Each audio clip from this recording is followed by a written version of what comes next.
Disclaimer. In this chapter, we will be discussing the murders of two young children and their pregnant mother. The details may be triggering for some listeners. Everything discussed, unless released by law enforcement, should be considered speculation. This will be the only warning, so please do not listen if you are sensitive to this topic.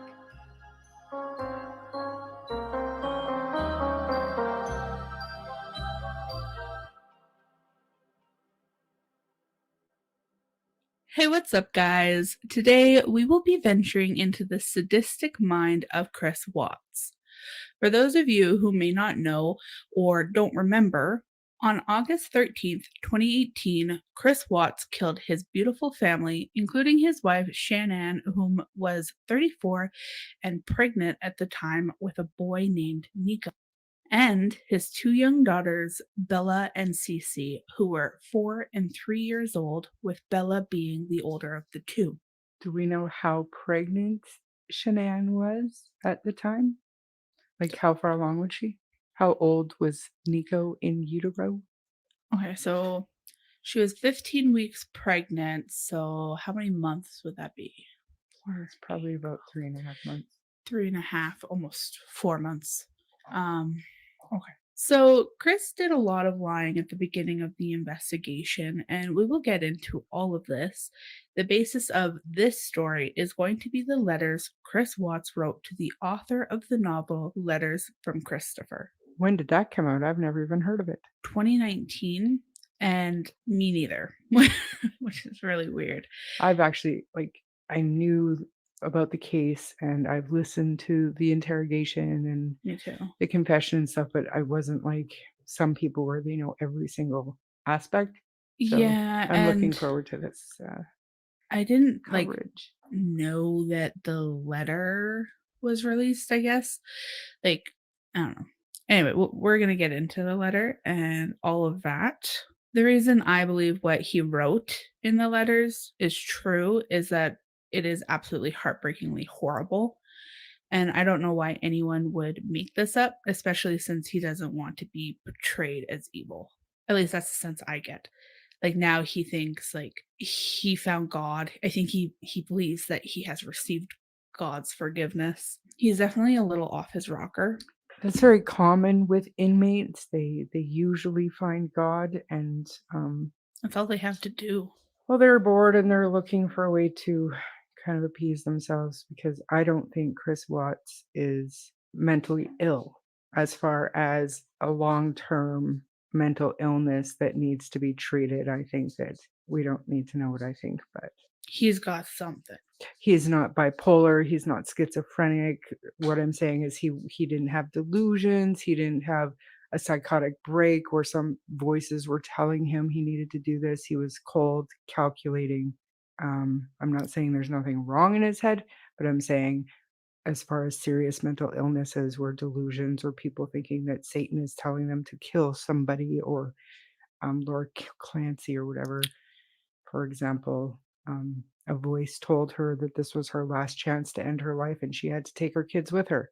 I think not to that level, but there are going to be some conflicting details that might point towards some of that.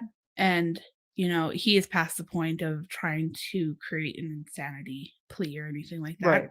So the things that he ends up saying and the way that he even writes, he's some kind of lunatic.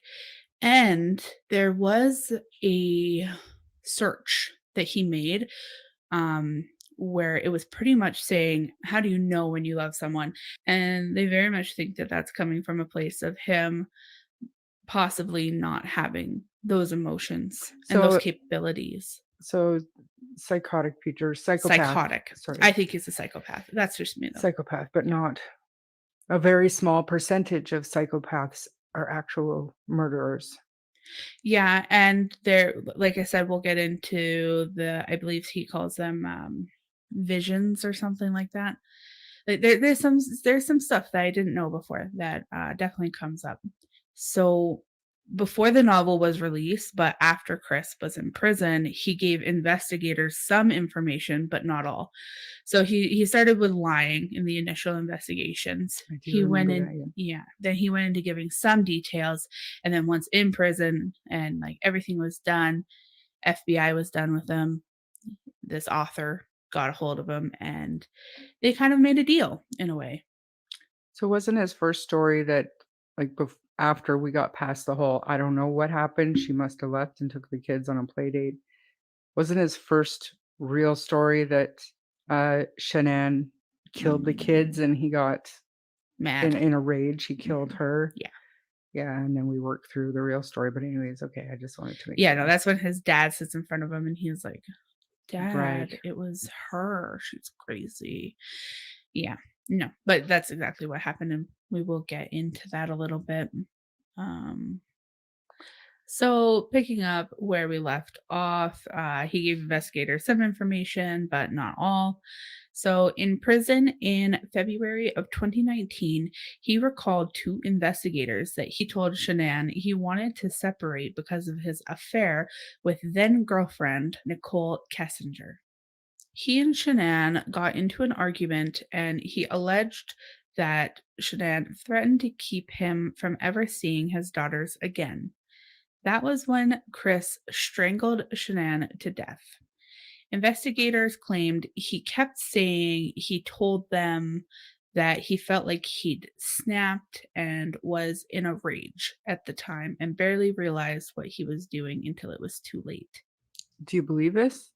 I don't think I mean, it very well could have happened, but I do really believe that he had to insert some lies with each story that he told. So there's some Conflicting information? yeah, so yeah, there's some conflicting information in like his letters that he wrote to that author that make me think maybe it was a little bit more simple than that. Literally him just telling her he didn't want to be with her anymore and then killing her. But who knows, right? And let's also keep in mind that now that he's found God and he's trying to, um, live a better life, I think it's still early enough in his newfound spiritual living, I guess, that he's probably trying to be as honest as he possibly can, so I Mhm. would I would err Yeah, on the side of his letters are probably the most truthful thing that we've heard so far. I agree fully. I think that his letters are truthful, and I think that when there was something that he did not want to say or talk about or tell the truth on, he said, "I'm not gonna tell you that. I'm gonna take that to my grave." And Are he you going does to say read that. the letters? Yeah, we'll get to the letter after. It's one long letter that, like, I think it's the only one that she actually ended up releasing, but she had multiple from him. Obviously, she was able to do the whole book. Interesting. Yeah. And this is a quote from Chris Watts. He said, "Every time I think about it, I'm just like, did I know I was going to do that? I didn't want to do this, but I did it. I don't even want to say it felt like I had to. It just felt like there was already something in my mind that was implanted that I was going to do it. And when I woke up that morning, it was going to happen and I had no control over it." So Bella walked into their room and asked what was wrong with her mother, to which Chris reportedly responded, "Mommy don't feel good." Chris proceeded to wrap Shanann's body in a sheet and drag it down the stairs of their home. Now I heard, and maybe I'm wrong, but didn't he drop her? He was trying to carry her and, she was just too heavy, and he dropped her, and that's kinda what made the kids start to cry, and he was dragging her down the stairs wrapped in that sheet? Like, how horrific I if I don't, actually heard that, yeah. like, how horrific for those poor little girls. I didn't see anything that confirmed the drop, and the girls would have been crying by then anyway because, as we'll get into it, they would have already been smothered once and then woke up. They were already pretty much tortured by that point, and My god, I had no idea. there's no way that they weren't crying, is what I would, assume, and some of the things Chris said were pretty sadistic. Um, At this point, Chris proceeded to, wrap her body up in the sheet, dragged it down the stairs, and he said that Bella was a quote, smart girl who knew what was going on and began to cry. So she did start crying. Um, he buckled Bella and 3-year-old Celeste into the back seat of his vehicle, loaded Shanann's body into it, and drove to the oil site. So, again, that's what he told police once he was in prison. Now we will get into more detail. So, without further ado, here's the information from the letters. Chris said he had attempted to smother his children, Cece and Bella, before strangling his pregnant wife, Shanann, at their home in Frederick, Colorado. Aw. I didn't know that. I thought he suffocated them at the after he had basically buried Shanann. Yeah, I mean, not no. It went on longer than what we thought. Yeah, like, Mhm. what I have always thought was that the only reason they were taken or no, that's not right either. Because in the neighbor's door cam footage, you can see the shadows of the little girls kinda walking Mhm. beside the truck before they were put into the truck. Um, I didn't know that they were suffocated before. I thought that they were suffocated at the oil site after he had basically buried Shanann and before he put the and I thought that Bella saw Cece go into that. Oh, but I'm gonna stop talking, you just do your thing. Yeah, no, and some of that is accurate. So, needless to say, his attempt to smother his children first failed. The children woke up bruised and traumatized by Chris's actions. The man who was supposed to protect them had caused them pain. He never admitted to any of this in his interviews in 2018, but the author of that book stated that Chris just wanted one thing out of working with her for the book, and that was for the author to publish his testimony of coming to God and forgiveness he received. Ooh. So stupid. And I hate that he was handed that opportunity, but I understand the author's need to be that person to get the information and release it. I would do the same thing. You know what I mean? Like, maybe he might have made some money from it, and, like, I hate that he would even have the possibility of that opportunity, but at the end of the day, there was also FBI, agents and police officers and investigators who really wanted to know these little pieces of information that just didn't make sense, and it truly gave them some form of peace of mind. So there are some good things and there's some bad things. It definitely helps with closure, I think, for law enforcement to have those details that don't really come into play when looking for a conviction, but just to kind of put the whole story together. It doesn't make it right, but if you understand something, it's easier to accept it. Yeah, and they worked tirelessly to get a confession from Chris, and he always refused to walk them through it properly. And this really, yeah, it just gave them the opportunity to really know what happened. So, near the beginning of the letter, he states that the petition that was going around at that time was mind blowing to him, and he couldn't believe that people wanted him to suffer like that. Oh, wow. And that's in quotes, like that's what he says. Like, I can't believe people want me to suffer like this. And so what that petition was to get him to remove the photos of Bella and Cece and Shanann from his prison cell wall. And he couldn't just leave that there in the letter. He followed that statement up with saying an inmate elsewhere wrote him saying they can't make him do that because then everyone else would have to do the same with their family photos. To me, totally different scenario, seeing as Chris killed his family, and I think it's totally inappropriate and cruel to allow prisoners to have photos of their victims on the wall. And I mean, that's not allowed. You wouldn't have seen John Wayne Gacy with the photos of his victims on his wall. Like, that's a totally different thing. Inmates can have pictures of their loved ones and their family, but they're not allowed to have pictures of their victims. And unfortunately, once your loved one becomes your victim, you don't get to refer to them as family anymore, in my opinion. You lose every right, Mhm. and Yeah, no, and it's gone. he shouldn't be able to, appease himself and comfort himself by having pictures of the people who loved him the most when he's the reason that they're no longer alive. And that's So, just one reason why I think that he was off his rocker as well. Like Just he not able to empathize and to see things Mhm. from any other totally psychopath, Yeah. 100%. Yeah. And but also like that supposed letter that that prisoner sent him, it might not even really be true. Like, who knows? Like, if there was a white lie within Chris's letter, I would say that is it. Because usually when people are lying, they want to back it up by either inserting someone else or more information. And that's how I personally took it. Like, why couldn't you just say, like, I can't believe people wanted to hurt me that way.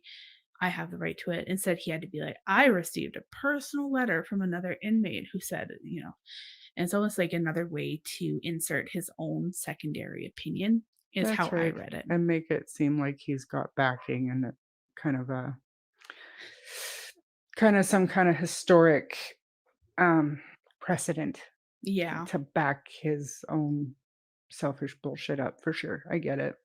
Idiot. Mhm. Did he have to take him down? I don't believe so. I think we should get a petition. Screw that guy. I agree. Um, Let's do it. change.org. Yeah, Change.org. yeah. I bet you one's already up. For sure. I bet. There's no way that we're the first ones to think of it. We're gonna Google it and we're gonna sign it. Yeah. So, moving on with the letter, he ends up stating that he agrees that he should be in prison for what he has done, but that if he was ever released, he would never be a threat to society. That to me says he believes he should be in prison for some time, but not the rest of his life. This is confirmed in another part of the letter where he talks about how his attorneys told him about other countries and how they handle murder charges, and telling him he would have only received like 25 years if he had lived elsewhere. You know, um, seems like a pretty common thing that lawyers are now throwing around to their Sure, I mean, that and, you know, like, who cares? Like, what does that have to do with where you committed your horrendous crime? You know what I mean? he thinks Focus. Your life is over. yeah, he thinks he only should have 25 years. Oh, And it's like, well, that sucks. I hope it drives you crazy I being locked up wonder, you forever. know what that sounds like? I know. That sounds like the Canadian justice system. Oh, Yeah, 25 years is considered life, and you usually get parole halfway through, maybe 3 quarters, but still, life is not life in Canada. Life is 25 years unless you're deemed a dangerous offender, and even then, you still come up for parole. It is ridiculous. But anyways, that's probably what they were referring to.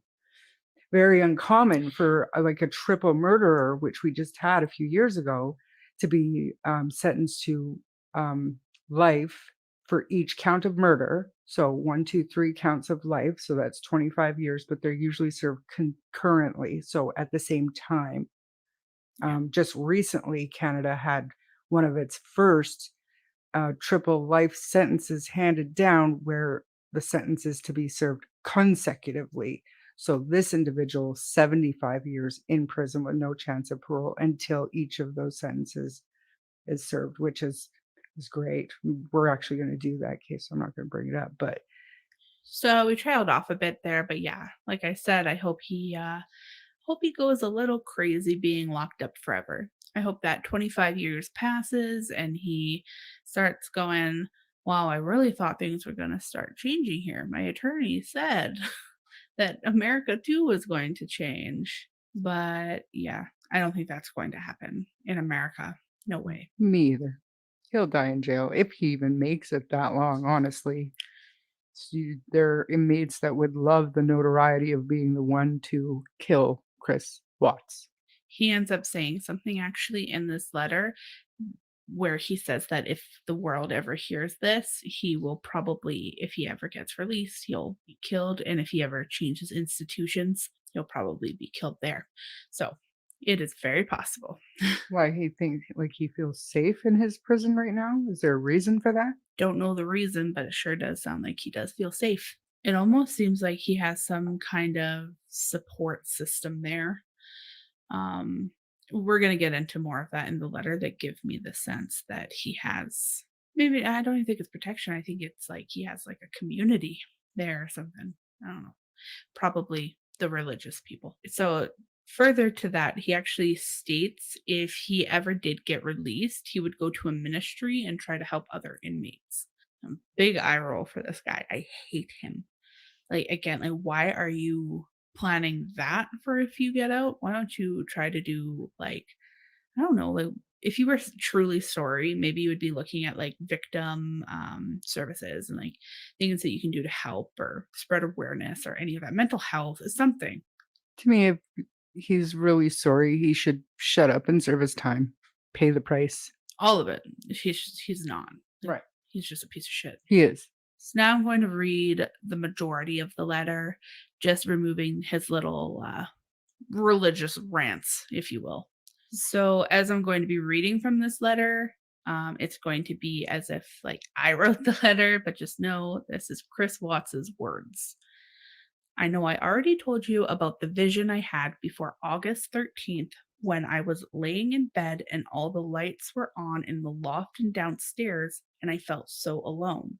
That's exactly what happened August 14th when I was laying in bed. I'm not sure if I want this in the book or if God does, but here are the things I left out. Yeah. So that's his opening to the letter. Very interesting. So, like, a little bit of a recap there. The vision he had before August 13th, meaning the vision he had before the murders. He is saying that he had the same vision August 14th, which is after the murders, laying in bed. He felt alone. Weird. You just killed your family. He felt alone because he was alone at that point. Yeah, and the vision.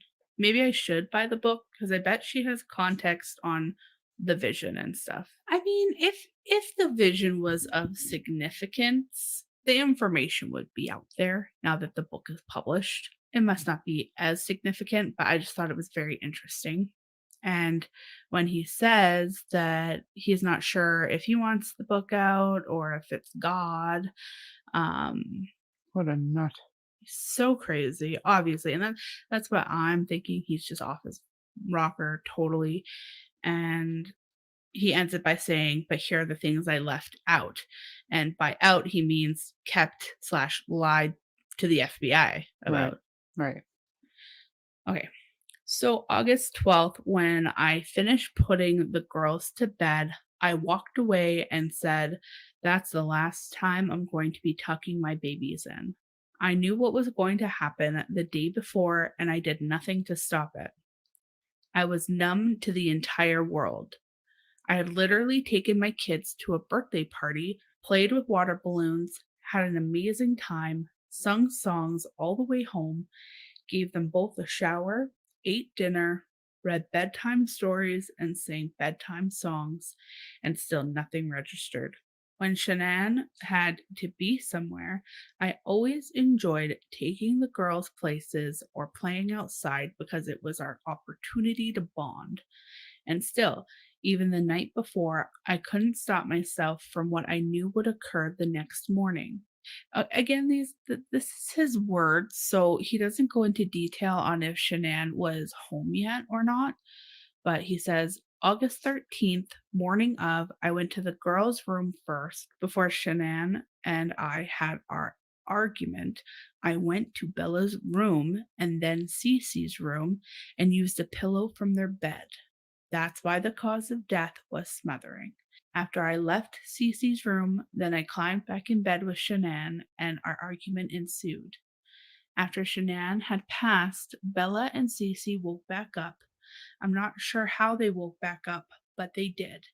It makes the act that much worse knowing I went to their rooms first and knowing I still took their lives at the location of the batteries. Whoa. So he could have stopped. He didn't stop.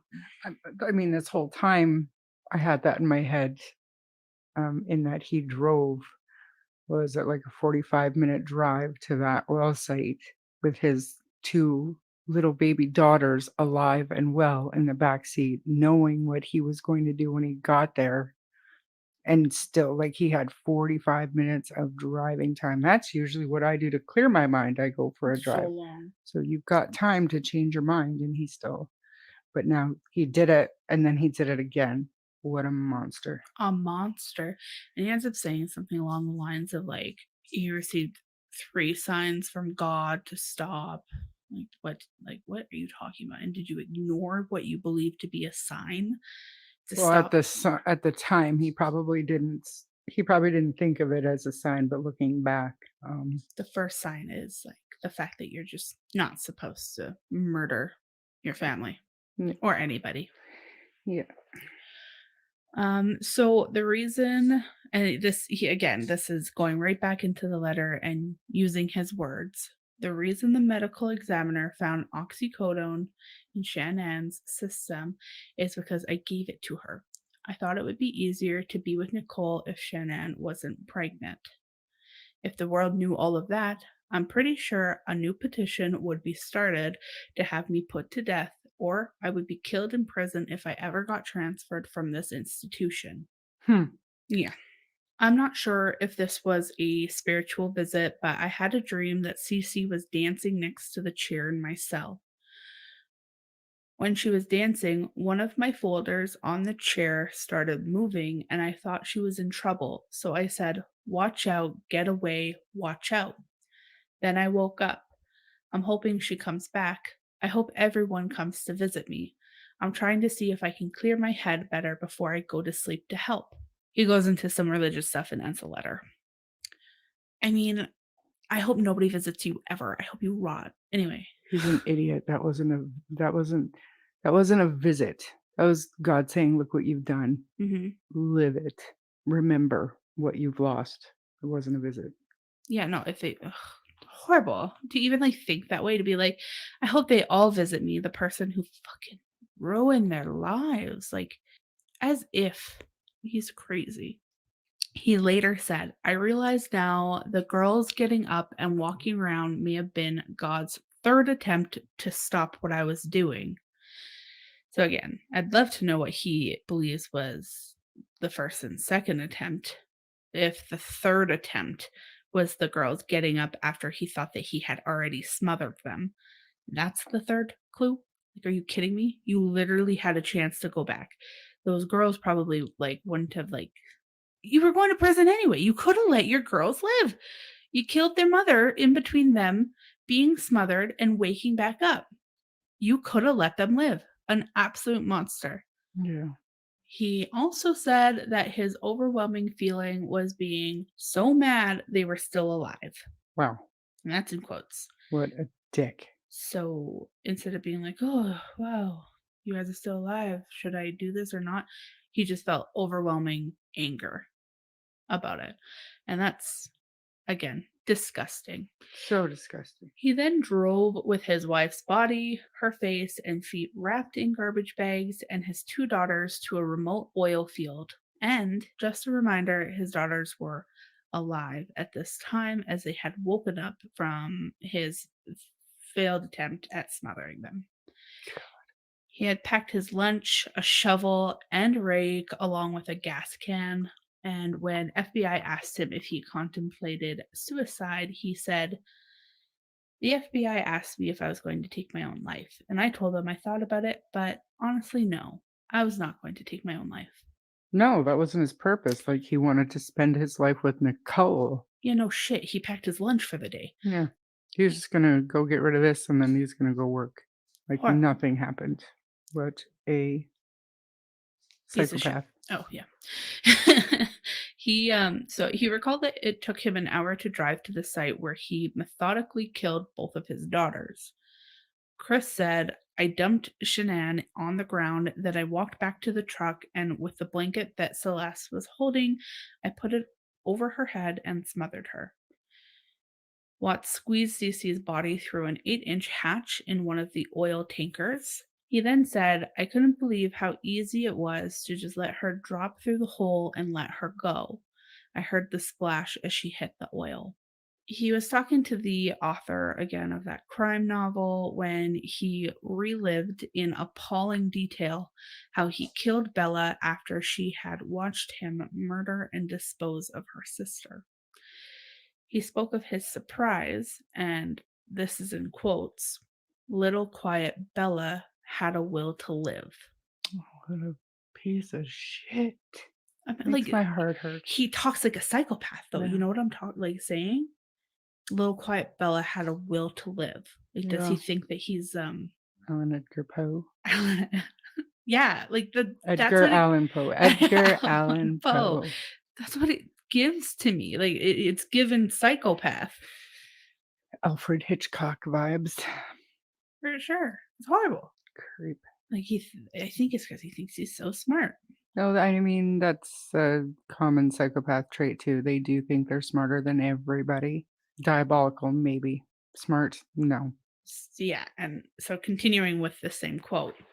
Out of all three, Bella is the only one that put up a fight. I will hear her soft little voice for the rest of my life saying, Daddy, no. She knew what I was doing to her. She may not have understood death, but she knew I was killing her. Like, the things that he admits to but won't admit to seem fucking really bonkers. Twisted. Like, he's protecting certain people. So, who gave him the oxycodone? Hmm. Codeine? Oxy. There's codeine and there's also codone. So It's the stronger of the two, I think, is codone. Oxycodone. well, the oxy. Where did he get the oxy? From my opinion, I still say it was Nicole's. Like, And that's alleged, speculative, and 100%. But and we'll I, get into Nicole. who else would he be protecting at this point? Nicole's the mistress of Chris Watts at the time of the murders. And who else would he be protecting at this point in time? Honestly, it was Nicole, allegedly, but Yeah. it was And Nicole. his side of things is that, like, you ask him, why did you murder your family? And he says, so that I can be with Nicole. That's right. And Nicole says, no, he didn't kill them for me. He actually killed them probably for money. And it's like, okay, what money and what are you talking about? Did he have insurance on their lives? Like, I don't know. I don't know either, but come on. Come on. And honestly, like, in my opinion, the interviews that she gives and stuff, it's very weird. I will be actually playing a clip in a bit, a couple of clips. It's just weird. I don't like her. Don't like her. Same. And it's only because, probably because of the interview clips that you're going to be like, honestly, if you find out that the man that you're dating, you didn't know, but now you found out that his wife is pregnant and they're not separated and they're not getting a divorce, what are you doing? Then, further that, when you figure out that, okay, now his wife and kids are missing, come on. Hmm. Why aren't you even helping with the search? You're just staying quiet. Is it because possibly you know where they are? I mean, I mean, let's not speculate into that, but I think that he gave him the oxycodone, allegedly. yeah. And I mean, as for her, she didn't even know that he had a wife and kids in the picture. And we'll, like I said, we'll get into it a little bit, not too much She said because that she did, though. She knew that he was married, but they were separating. And no, text that's what I said. messages. They're no longer in his life. Like he told her he's done with them, kind of Oh, thing. The clips that I end up playing are her being pretty emotional about it, but even her emotional parts seem very dramatic in a bad way. forced. Forced dramatics where like I would just look at you and think, "Are you done?" Mhm. It doesn't feel remorseful or anything like that in And the the first slightest. conversation with the police, to me, she didn't seem genuinely surprised, she didn't seem genuinely concerned or surprised, like, there was no real, like, how an innocent, I had no idea person would be acting, like, I would be a mess. I would be a mess if And I the found out that guilt. the man that I was dating had a whole family that he'd just murdered. I would have And been, he's saying that he murdered to be with me. yeah, that, I mean, that would put any normal, rational human being beside themselves, and she just wasn't. I don't And like her. her phone searches, Yeah. it's not her looking for, like, the police so that she can give her statement or anything like that. She's searching things like Yeah, like the Amber Fry, like, how did yeah. she, yeah, yeah, Did people hate her? Will people like me maybe yeah, still? Like, exactly, like, come come on. on, come on. Okay, we'll get to that a little bit more in a second. Where we left off was the quote. He has repeatedly told investigators that his daughters were not alive when they went into the tanks and that he had intentionally separated their bodies into two separate tanks. Did he say why? No, but when I was reading all of this, I was thinking, I wonder if it's religious reasons. I don't know. If any of you guys know, let us know. So Chris said, I had to put the girls in the tanks so they wouldn't get up the second time. It enrages me. Yeah. Work in the oil gas field, I know exactly what kind of tanks these are, and I know Same. exactly what those thief hatches look like and how far the drop would have been. Hmm. And even if the barrel was almost empty, there's still enough down there that they would have drowned if they were still alive. And I just, Well, yeah, and it was in like their nose. It was in their. It was everywhere, and then it was, and then it was hard and almost impossible for them to even transport the bodies to the memorial because they were they flammable. were flammable. Yeah, I remember that. That's just Horrible. so like the worst, the Horrible. worst thing happened to those little girls at the hands of their father. So he said that about the girls being in the tank so that they wouldn't get up a second time. At this point, he then turned to the task of burying his wife in a shallow grave, and what he said about this is horrendous. Chris said, when I dug the hole, it seemed a lot deeper than it was. As I pulled on the sheet, she rolled out and into the hole. I think she had given birth. She landed face down. I remember being so angry with her that I was not going to change how she landed. So she landed on her face and he looked at her like he tries to excuse these things with anger. I looked at her and I was so angry, so I thought, whatever. Like, And he thinks she'd given birth. Like, I think you would notice a fetus attached to an umbilical cord so and the probably blood because that wouldn't be given birth. That would probably be a spontaneous abortion, a miscarriage. Yeah, and I'm gonna tell you about that in a second. There's actually a video of a police officer going through the sheet that she was wrapped in, and there is a significant amount of dirt that was in it, and just a bunch of blood and stuff. So like she was strangled. The blood was obviously from Yeah. right. The autopsy later confirmed that Shanann's amniotic sac containing the fetus was protruding from her vaginal area. So he said he didn't know. He obviously fucking seen it. Wow. Shanann's cause of death was ruled as strangulation, and the two girls were smothered. The report also noted that Bella and Celeste had crude oil in their throats, stomachs, and lungs after spending days in the bottom of the tanks.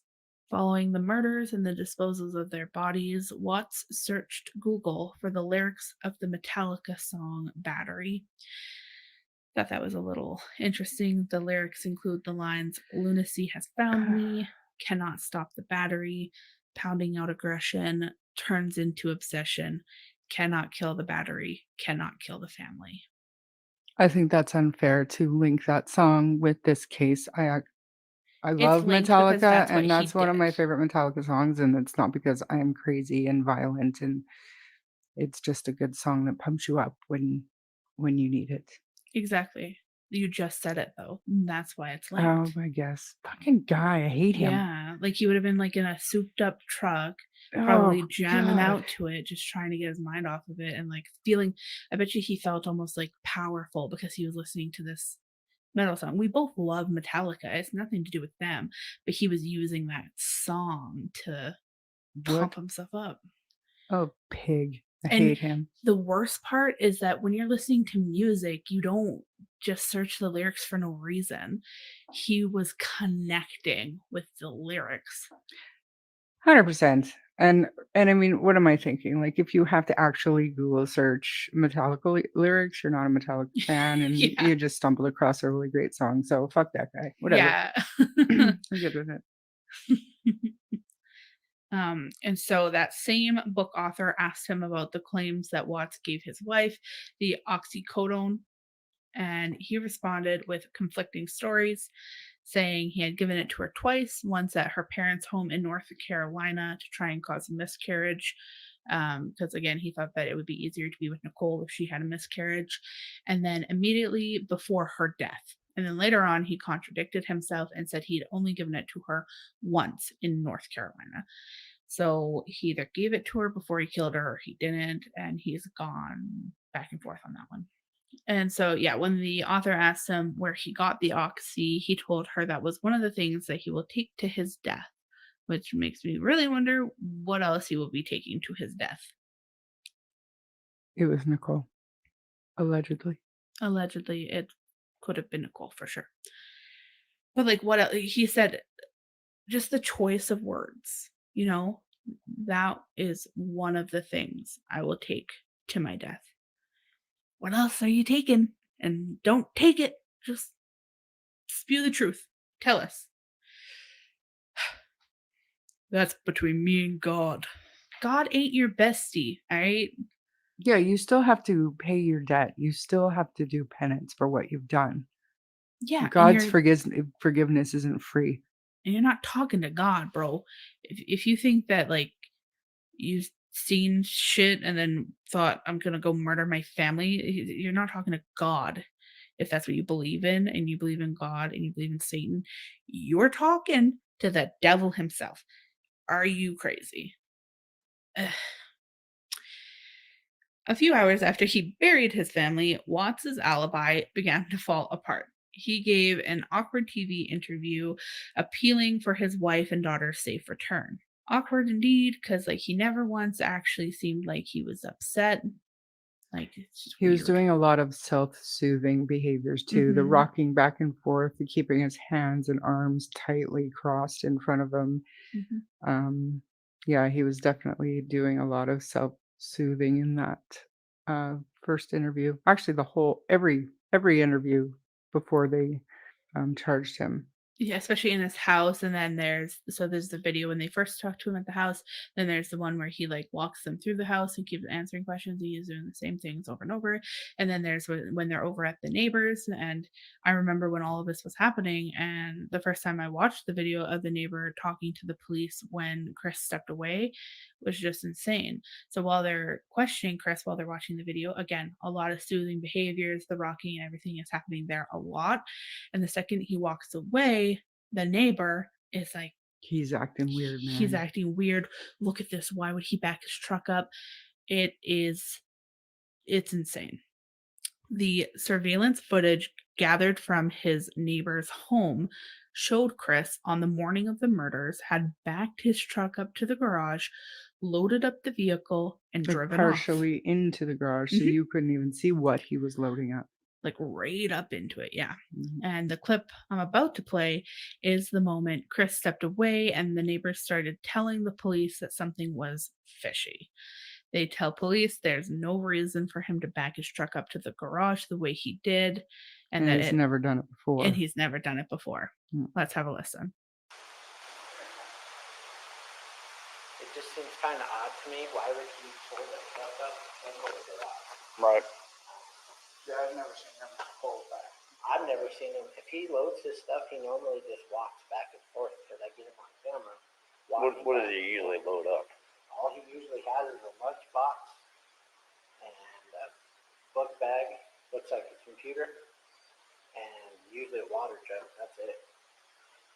But the fact that he was in here and explaining to it over and over and over, Well, odd. it doesn't. He doesn't look worried. He looks like he's trying to cover his tracks. You know what I'm saying? Right. And if he's loading his stuff, why isn't he walking back and forth? But I can't see what he's doing in the back of the truck because he pulled into the garage. And he knows my camera's there. Any other neighbors have cameras around here, you know? I'm sure a bunch of them do, but not that I know of. Okay. Yeah, that's crazy. That is, and when you actually watch the clip, before Chris leaves the room, there's a commercial on TV of like a fetus Like, Yeah, I remember that. you remember that? And that's when he, like, I don't know if it sparks his memory or just verbal diarrhea of like, oh, like my wife is pregnant too. You know what I mean? Like it's all just so twisted. It is twisted, and And those shadows too, of the neighbor's camera, like I said before, you can actually see the shadows of Bella and Cece walking along the truck, just kind of waiting for their dad to open the door for them. It's tragic. yeah, and the clip is just so, I don't know, to like, just imagine being the neighbor and being like, "I'm telling you, something's up here." Mhm. Like, they knew. They knew, the friend knew, everybody knew. Absolutely, yeah. Chris Watts had told police, friends, and family that Shanann had run off with their daughters while he was at work, but the surveillance tape revealed no one but Watts had left the house that day, so that's not true. The Frederick police administered a polygraph to Watts. Investigators say he came to the test in loose clothing and was wearing no wedding ring. Suspicious. Weird, creepy, horrible, sad, Diabolical, planned, trying to get away with it. Idiot. symbolical to him being freed Yeah, from, and symbolic for sure. horrible for him to move on with Nicole. Nicole. And then, after a long conversation with his father, Ronnie, Watts admitted to killing his wife, but initially claimed that Shanann had killed the girls because he had told her that he wanted to end their marriage. Ridiculous. Like, oh yeah, I'm breaking up with you. Roar, I'm gonna go kill my kids because you don't want to be with me. Doesn't even make any Get sense. real. And his dad was like eating it up for a second, but then I mean, I don't know. You're still gonna comfort your son, but in his mind, he's probably thinking, give me more information is what I "You've got to thought. change your story, son. Like, this doesn't make any sense whatsoever." Yeah. Well, he starts asking questions too. He's Yeah, like, really? yeah. Damn. Like, I mean, I can't remember it word for word, but Mhm. I remember thinking, yeah, his dad doesn't believe him either. Now, Chris Watts has claimed that he murdered his family so he could be free to be with Mistress Nicole. We said that. Following the murders, Nicole was reportedly placed in witness protection and is now living in a different state under a new identity. After Shanann and her daughters were killed, Nicole contacted the police and spoke with them for nearly 2 hours on August 16th. Again, though, like, I don't know. I mean, I guess she did contact police, so that's good. Because she had to. She knew that they were gonna come to her, so that's one of the things that would make you look less guilty and less suspicious, and she probably knew that, but that to me just shows how diabolical she's probably being. I'm gonna nip this in the bud. I'm gonna go to them so that they don't have to discover me somewhere down the road. Do you know what I'm saying? I think she went into immediate self-preservation mode. Exactly. Um, I don't know if that means that she's guilty or not, or if she I was think you truly and I are on worried. different sides of the fence on this particular topic. I'm on the side of the fence that if, investigators had any reason to look into her more, they would have, and because they didn't, I'm gonna say they didn't for a reason. Because Chris is taking that information to his death. No, but they have every single text message that they've ever, had with one another. There'd have to be something in there that says that she wanted them dead or something like that. In my opinion. And not even all of that. It's literally just the fact that investigators are obviously protecting her. We're worried about her, wanted to make sure that she was somewhere with a new identity. And I'm not saying that she's not involved. I think it is super suspicious. And I did say that I don't think that she's genuine in her interviews and that she's lacking something. So I don't even think that I'm on one side of the fence. I'm on the fence. Where I am not. um I think if you were ever called to jury duty, they'd say no. No, for sure, absolutely. I am not jury material. I I get totally it. I am. get it. I get it. I I get it. get it. I get it. But I mean, I have my opinions and they're pretty strong and they're usually based in fact. What's the fact? I don't like her. He's taking the information to his death. That to me, what is the one thing that Chris has wanted this whole thing? What was his goal?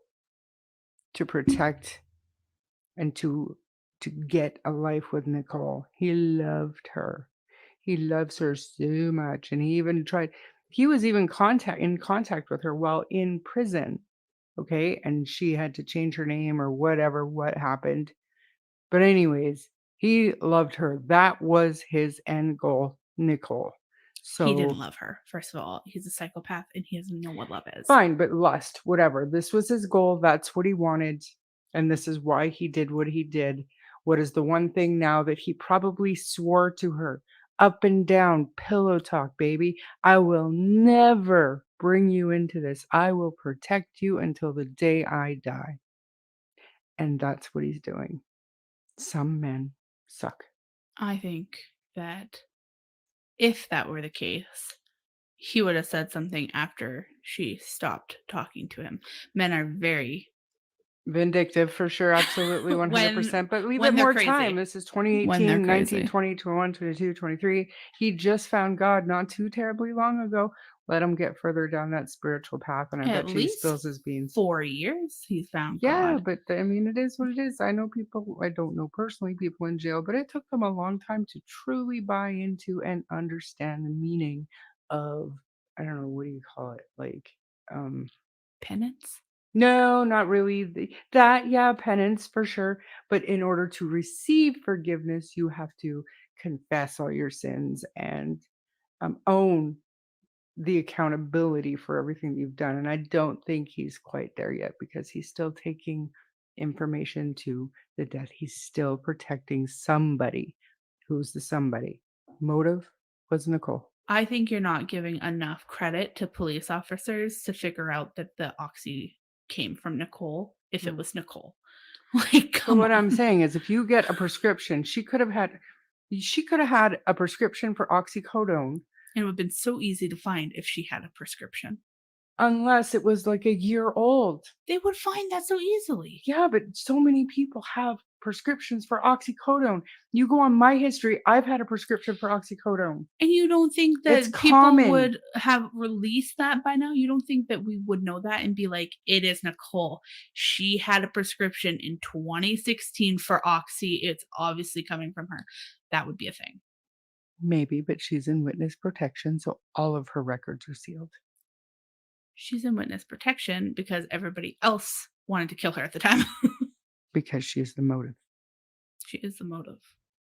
Which is wrong. You shouldn't be blaming this woman for the actions of some psychopath, honestly. I mean, you're blaming her because you think that she's involved, though. However, I'm not saying that she's responsible or accountable for these deaths. I don't think that she planned anything with him, Oh, I but think she's that's the the vibes that reason. you've been given this whole time. Oh, no. She is the reason Chris did what he did. He is promising her. I think that she knew that she was pregnant. I think that there's a good possibility that she supplied him with oxy to force a miscarriage so it would be easier for him to separate from her. But I don't think that Nicole's saying, "Oh, you need to kill your entire family if you want to be with me," like that, Scott. Can't remember. There was something like that. Yeah, I think there's been a couple like that. Yeah. Definitely more plausible, that Yeah. second bit that you said there. Like, that's more plausible. I would just like to think that investigators would know that she gave the oxy if she did, but the storyline behind her giving the oxy there makes a little bit more sense. Like, oh, okay, you wanted him not to have a new baby. It's It a would bit be much. easier to be separated from a man that didn't have a brand new baby. Yeah, and specifically, I think he felt, from what I've read, my interpretation of it was that he didn't want to put the effort into having a pregnant wife. She was pregnant. She needed to be careful, and sometimes she needed things. And, he couldn't spend all that time with Nicole because he had a pregnant wife at home. And it is not normal for you to not be at home with your family, especially when your wife is pregnant. So, Nicole told investigators that she and Watts met at work and began talking outside of the office around late May 2018. not that far off of the murders. A few weeks later, from that May 2018, their relationship became sexual.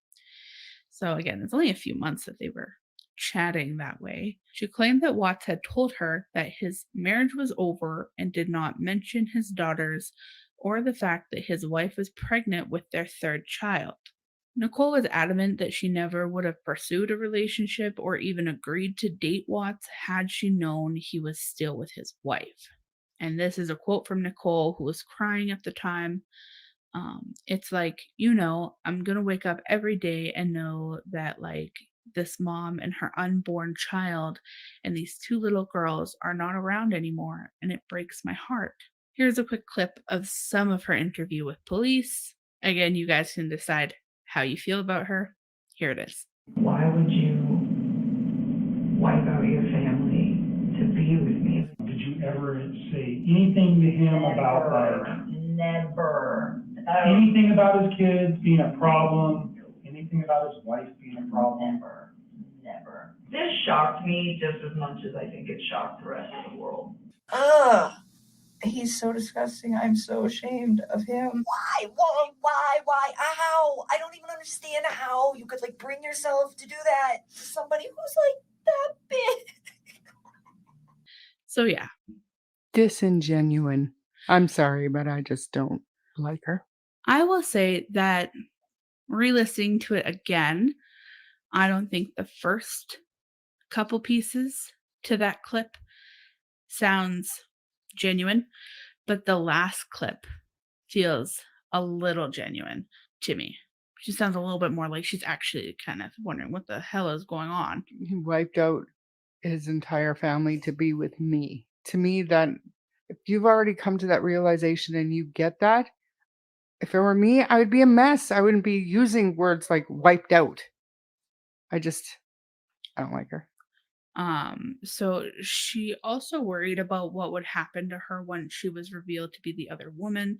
We talked about this briefly. She said, "My name is about to be like slandered for probably a while. I don't know how long it's going to take to heal, but I would not be surprised if it's going to be hard to go out in public sometimes for a couple of years."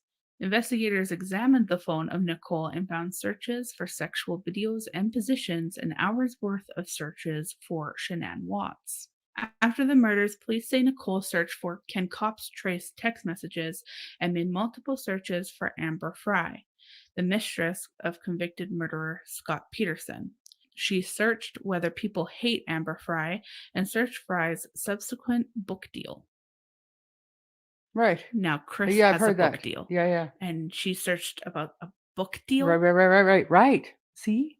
Told you. But then Nicole. listen, this is like the case I've been building in the podcast, right? So I'm on the fence still, but here's my theory if she was involved. He says that it was Nicole that he was thinking of when he murdered his family. And what does she say? Nicole told investigators she had deleted texts and photos from her phone that Watts had sent her. Nicole said that she didn't believe the affair was the catalyst for the murders, but it may have accelerated the process. She told them that money is the biggest catalyst for this event happening. Event. I love that. So now let's connect those dots, which I have not seen anybody else connect so far. If she's saying it's money and she's searching this book deal, 1 + 1. if she is involved, it's obviously, she's right. It is money driven for her. Right. Now you're starting to lean on my side of the fence. This is always where I was going. Hmm. You were just going down some weird oxy train. Again, I'll let the listeners decide for themselves on their opinion of Nicole and Chris's relationship. Many people believe she was somehow involved. Those same people think she fakes her crying and emotions and shock at the murders. I sure do. Me. At the end of the day, we know what happened to those beautiful humans, and we know that true evil walks this earth every day, and it's unsettling to say the least. Also, just to add on and give context as to why he's not on death row or anything, when Watts was going through his trial, he took a plea deal to avoid the death penalty and pled guilty to the murders. He will spend the rest of his life in prison and is currently being housed at Dodge Correctional Institution, Wisconsin. These beautiful humans lost their lives to the one person they counted on most. This evil man hid his ugly from the world for a long time. And I think we should all remember that these people can be anywhere. Be careful out there.